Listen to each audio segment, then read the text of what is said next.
Media మిత్రులకు నమస్కారం. నా పేరు సునీత. నేను గంగవరం మండలం చిందూరు గ్రామస్తురాలిని.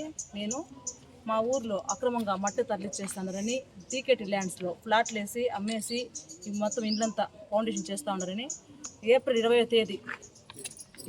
తేదీ నేను వచ్చి ఎంఆర్ఓ గారికి ఆర్డీఓ గారికి నేను కంప్లైంట్ చేసినాను. చేయని తర్వాత సరే చూస్తామన్నారు, ఏం పట్టించుకోవడం లేదు వాళ్ళు. ఆ తర్వాత మళ్ళీ ఒకసారి వచ్చినాను. వాళ్ళు ఏమన్నారంటే అసలు మేము మళ్ళీ వస్తాము చూస్తామన్నారు, ఏం పట్టించుకోవడం లేదు. ఆ తర్వాత నేను కలెక్టరేట్కి పోయినాను. ఇట్లా నేను కంప్లైంట్ చేసి పట్టించుకోవడం లేదు, ఇట్లా అక్రమంగా చెరువుల్లో మట్టి తరలిస్తూ ఉన్నారు, టికెట్ ల్యాండ్లో ఫ్లాట్లు వేసి అమ్మేసినారు, ఇది ఏం పట్టించుకోవడం అంటే సరే మేము చూస్తామని చెప్పినారు. ఎవ్వరు అధికారికంగా వచ్చి పట్టించుకోవడం లేదు. అసలుకి నిన్న అనగా ఆగస్టు 2వ తేదీ నేను ఊరు నుంచి వస్తూ ఉంటే ట్రాక్టర్లో మట్టి తరలిస్తున్నారు. ఎక్కడి నుంచి అంటే చిన్నూరు అపిరెడ్డి చెరువు అన్నారు. ఆ తర్వాత ఇది ఎక్కడిది ఏమి అంటే అపిరెడ్డి చెరువు నుంచి మేము ట్రాక్టర్ తోలుతున్నాము అంటే లోడ్ ఎంత అంటే 600 అన్నారు. ఎందుకు అన్నారు, మేము తోలించుకోవాలంటే వాళ్ళు సరే అన్నారు. అక్కడ పోయి చూస్తే ఒక జేసీబీ 3 ట్రాక్టర్లు అక్రమంగా మట్టి తరలిస్తూ ఉన్నారు. సరే అని చెప్పేసి నేను వీఆర్ఏకి ఫోన్ చేసిన, ఏమని ఇట్లా మట్టి తరలిస్తున్నారు అంటే ఆయన సరే మేము చెప్తామని చెప్పి ఆయన దగ్గర నెంబర్ తీసుకున్నా, వీఆర్ఓ నెంబర్ తీసుకున్నా. సార్ ఇట్లాగా అక్రమంగా మట్టి తరలిస్తున్నారు, ఒక జేసీబీ 3 ట్రాక్టర్లు ఉన్నాయి, మీరేం వచ్చి చూడండి అంటే నేను వెంటనే పంపిస్తాను, ఆడొచ్చి చూస్తారు వాటిని అని చెప్పినారు. నేను వెయిట్ చేసిన, ఇప్పుడు 1 గంట 30 నిమిషాలకి నేను వెయిట్ చేసిన, ఎవ్వరు రాలేదు అక్కడికి. సరైన ఇన్ఫర్మేషన్ ఇచ్చేసి సైలెంట్గా అయిపోయినా. మళ్ళీ ఒక 4 గంటలకు అట్లా నేను టౌన్కి పోతుంటే వాళ్ళు మళ్ళీ లోడ్లు తోలుతూనే ఉంటారు. ఎట్లా నడింపల్లి రోడ్ నుంచి అక్రమంగా తరలిస్తూ ఉన్నారు. నేను దాన్ని వెంబడించి వెనకాలే పోతే ఆడ వాళ్ళు అడిగినాను అనమాట మళ్ళీ ఎందుకు అనేసి. నేను ఎంఆర్ఓ మేడం గారికి ఫోన్ చేస్తే ఫస్ట్ టైం తీయలేదు, వీఆర్ఏకి చేసినాను, వీఆర్ఓకి చేసినాను, లేదు ఇప్పుడే వస్తాము మేము పంపించినామన్నారు, కానీ ఎవరిని పంపించలేదు వాళ్ళు. ఆ తర్వాత ఎంఆర్ఓ మేడం గారు నాకు మళ్ళీ వెంటనే ఫోన్ చేసినారు. ఎవరు అంటే ఇట్లా చున్నూరు నుంచి నేను పలానా సునీత మాట్లాడతాను, గ్రామస్తురాలని, మా గ్రామంలో మట్టి అక్రమంగా తరలిచ్చేస్తున్నారు అని నేను చెప్పినాను. వాళ్ళు ఏమన్నారంటే లేదు సీఏ గారికి ఫోన్ చేస్తాను, ఇప్పుడే నేను పంపిస్తాను, నేను సీఏ గారిని పంపిస్తాను, వాళ్ళు కానిస్టేబుల్ ఎవరు అన్నారు. కానీ నేను 3/4 గంట వెయిట్ చేసిన, 6:45 దాకా వెయిట్ చేస్తే అక్కడికి ఎవ్వరు రాలేదు. ఏ పోలీస్ డిపార్ట్మెంట్ వాళ్ళు కానీ రెవెన్యూ డిపార్ట్మెంట్ వాళ్ళు నాకు తెలిసి అయితే రాలేదు. నేను ఆ తర్వాత నేను నా కూతురున్నాము. ఆయన చిట్టిబాబు అనే వ్యక్తి నా మీద నువ్వు ఇంట్లో ఉండాలి, ఊరందరికి లేదు నీకేమి, మేము బండిలో వస్తా అంటే మా మీద ట్రాక్టర్లు ముందుకు రావడం ఏంది, మమ్మల్ని హత్యా ప్రయత్నాలు చేయడం ఏంది, ఈ నోటికి వచ్చిన వల్గర్ మాటలు అక్కడ ట్రాక్టర్ డ్రైవర్ కానీ వాళ్ళు మాట్లాడినారు చాలామంది.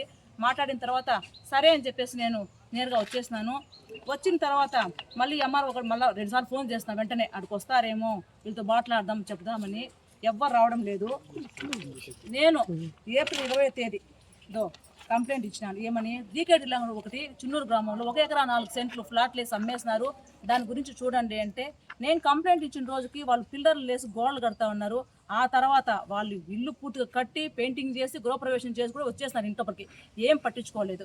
మళ్ళీ అడిగితే అసలు వస్తామంటారు, ఎప్పుడు రారు.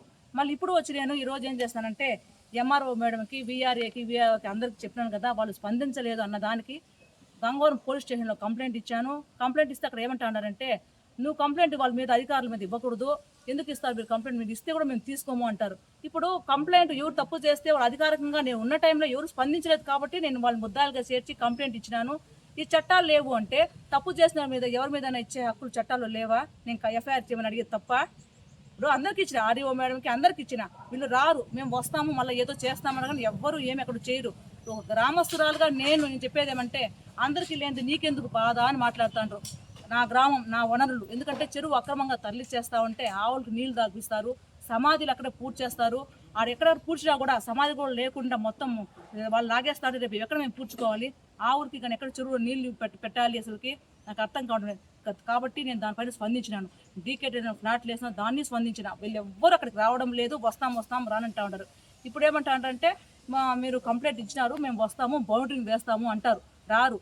నేను లైవ్లో ఉన్నప్పుడు ట్రాక్టర్ జేసీబీ ఉన్నప్పుడు వచ్చి మీరు పట్టుకోండి అని ఫోన్ చేస్తే అప్పుడు రానప్పుడు, ఆ తర్వాత వస్తామంటే ఆ మరుసటి రోజు ట్రాక్టర్లు జేసీబీలు అక్కడ ఉంటాయా, ఉండవు కదా. వీళ్ళ తర్వాత వచ్చి ఏం చేస్తారు అంటే మాకు నా ప్రాణహాని ఉండి వీళ్ళు కల్పిస్తారా దగ్గరుండి, వీళ్ళకి ఏం ముట్ట చెప్తా అంటారని వీళ్ళు వెంటనే స్పందించడం లేదు అసలుకి. ఈ రెవెన్యూ డిపార్ట్మెంట్ వాళ్ళు పోలీస్ డిపార్ట్మెంట్ పోతే వాళ్ళు బెదిరిస్తారు నన్ను, ఏమి నువ్వు ఎట్లా చేరుస్తావు వాళ్ళని కంప్లైంట్ దారుగా ఎఫ్ఐఆర్కి ఇప్పుడు ముద్దాలు కానీ వాళ్ళు అంటారు. అంటే చట్టంలో లేవా తప్పు చేసిన శిక్షించాలని, ఇది ఎక్కడ ఇది.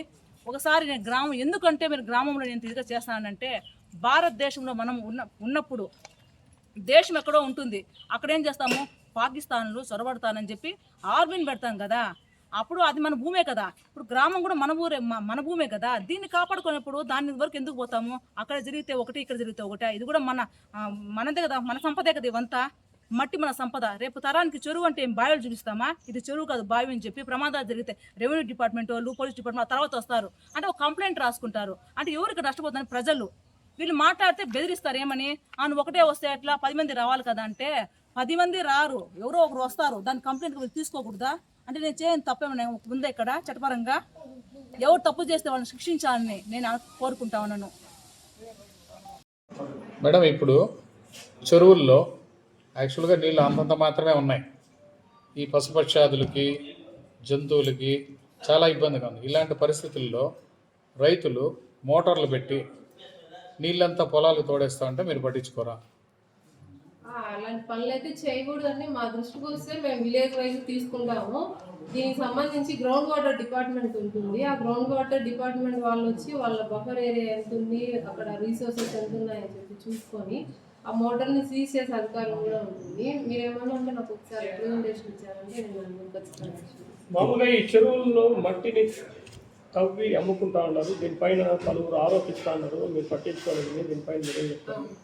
ఇప్పుడు ఈ చెరువులో మట్టి అంటే డీసిల్టింగ్ అంటారు దీనికి వచ్చి మనకి గవర్నమెంటే జీవో ఇచ్చారు. దీనికి ఒక ప్రొసీజర్ ఉంది. ఏ రైతైనా సరే వాళ్ళకి ఇట్లాంటి ఈ సాయిల్ నీడ్ ఉంటే వాళ్ళు వచ్చేసి మనకి ఈ ఇరిగేషన్ వాళ్ళకి అప్లికేషన్ పెట్టుకోవాలి. ఈ ఇరిగేషన్ వాళ్ళు ఆ చెరువు యొక్క స్ట్రక్చర్ చూసి వాళ్ళు ఎంత తీసుకోవచ్చు, ఎన్ని క్యూబిక్ మీటర్స్ తీసుకోవచ్చు అని చెప్పి పర్మిషన్ ఇస్తారు. ఆ పర్మిషన్ తీసుకొని తోలుకోవచ్చు. సో ఇదంతా ఫ్రీ ఆఫ్ కాస్ట్ కిందనే మనకి గవర్నమెంట్ జీవో ఇచ్చింది. దీనికి మించి ఎవరైనా చేస్తే మాత్రం వాళ్ళు చట్టపరమైన చర్యలు తీసుకోవాల్సింది. ఎలాంటి చర్యలు? మేము ఆ ట్రాక్టర్స్ని కానీ ఆ జేసీబీస్ కానీ ఇంకెవరైనా చేస్తామంటే వాళ్ళ మీద మేము క్రిమినల్ కేసు లాంచ్ చేయవచ్చు. ఏవైతే వెహికల్స్ ఉంటాయో వాటిని మేము సీజ్ చేసుకోవచ్చు. గంగవరం మండలంలో ఎన్ని చెరువులకి పర్మిషన్ ఉంది, ఎన్ని చెరువులు ఉన్నాయి? ఇది ఒకసారి మీరు ఇరిగేషన్ డిపార్ట్మెంట్తో కోఆర్డినేట్ చేసుకోండి. ఎందుకంటే పర్మిషన్ ఇవ్వాల్సింది వాళ్ళు. మేము వచ్చి వాళ్ళకి ఆ పర్పస్ వచ్చి వాళ్ళు మాకు లెటర్ పెడితే ఆ పర్పస్ అగ్రికల్చర్కి వాడుతున్నారా, నాన్ అగ్రికల్చర్ అని చెప్పి మాత్రమే మేము కన్ఫర్మ్ చేస్తాం.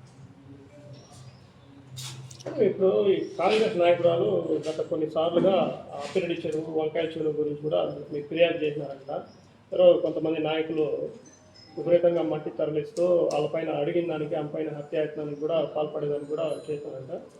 మీకు ఎన్నిసార్లు కంప్లైంట్ చేసినా కూడా దానిపైన సరిగ్గా చర్యలు చేపట్టలేదని చెప్పి ఆమె ఆరోపిస్తాను. లేదండి, మాకేమి ఆ పర్టికులర్ మీరు ఎవరైతే చెప్తున్నారో ఆ పర్సన్ ద్వారా మాకు కంప్లైంట్ రాలేదు. అప్పిరెడ్డి చెరువుని మేము వాలంటీర్గా తీసుకొని మేము ట్రెంచ్ కొట్టించి దానికి బోర్డు పెట్టాము. ఈ వంకాయల చెరువు మీద ఇవాళ మేము ఈరోజు తీసుకుంటున్నాం కంప్లైంట్. అండ్ నిన్న ఒక ఇట్లా ఇల్లీగల్గా ట్రాన్స్పోర్ట్ చేస్తున్నారని చెప్పి ఒక కంప్లైంట్ వచ్చింది త్రూ ఫోన్ ద్వారా.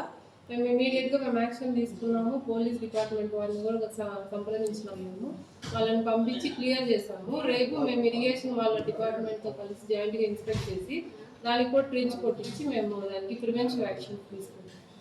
అంటే ఇంతవరకు దాని మీద కంప్లైంట్ ఇవ్వలేదా మేడం? ఆమె ఏప్రిల్ ఇచ్చారంటున్నారు. ఎప్పుడు ఇచ్చారు? రిటర్న్ గా ఇవ్వలేదండి. ఎప్పుడు ఇవ్వలేదమ్మా? రిటర్న్ ఇచ్చారంట కదా మేడం? చెరువు గురించి డికెట్ ల్యాండ్ గురించి ఇచ్చారు. 2 దాంట్లో ఉంది మేడం. నాకు ఒకసారి మళ్ళీ నేను ఇచ్చిన తర్వాత దాన్ని టీజీఆర్ఎస్ లో కూడా ఇచ్చారంట కదా మేడం కంప్లైంట్? ఒకటి డికెట్ ల్యాండ్ గురించి ఇచ్చారు. మేము నోటీసులు పెట్టాము. ఎంక్వైరీ జరుగుతూ ఉంది. ఈ చెరువుదైతే మా నోటీస్ రాలేదు. ఇప్పుడు ఒకసారి చూస్తాం. ఏం మేడం ఇచ్చారా లేదా? అది వదిలేయండి, డీకేట్ పక్కన పెట్టండి. చెరువు వరకు చెప్పండి. దాంట్లో కలిపి ఇచ్చిన నేను సపరేట్ గా ఇవ్వలేదు. చెరువు గురించి అయితే టీజీఆర్ఎస్ లో ఇచ్చారన్నారు కదా కలెక్టరేట్ లో ఇచ్చినాను.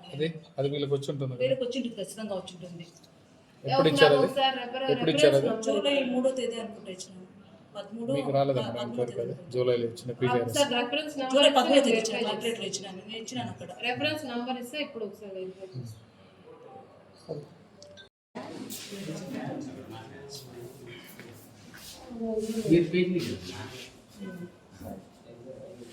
ఇది కొత్తది పెట్టినారు. జూలై 7వ తేదీ 13 జూలై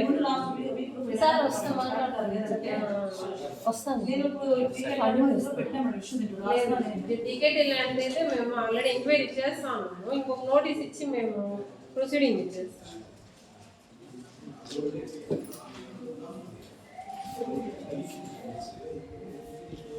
అమ్మా, ఇది మన కమ్యూనికేషన్ లేకపోతే మనకి ఆన్లైన్ ప్రింట్